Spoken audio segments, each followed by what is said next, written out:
Did you know that the stereotype about witches working in the nude is not actually a stereotype, but has truth to it? In the 1960s and 70s, and probably beyond, it was standard practice in the rebirth of modern witchcraft in the West to practice skyclad. And there were a lot of reasons given for this.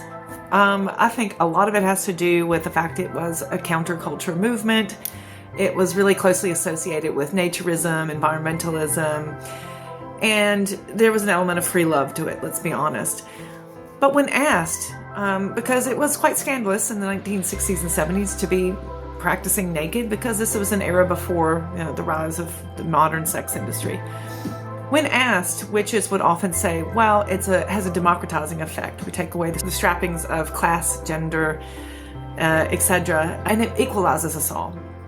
Another thing that was often offered was, well, this brings us back to nature. This brings us back to grounding in the earth from whence we come. There's also an element of safety. If you're working naked, then you're not catching yourself on fire when you're working with a lot of ritual fire smokes and incenses and candles. But I think there's an element here that vegan theory can add. One of the core tenets of veganism is about taking away the trappings of the social constructed human.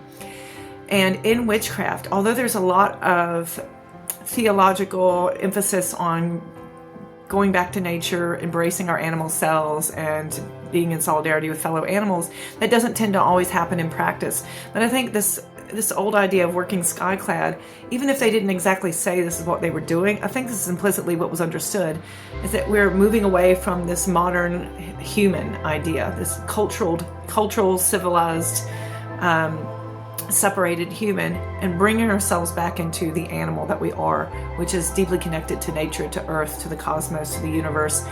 And that has a very powerful, magical impact on the psyche.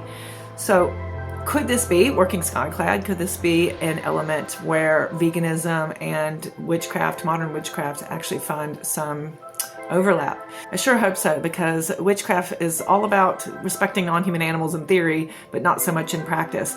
But maybe working skyclad is one of those points where, you know what, maybe we start to see that humans aren't above other animals, but actually an animal as well. And that will have implications for our obligations to non-human animals. First and foremost being not eating them,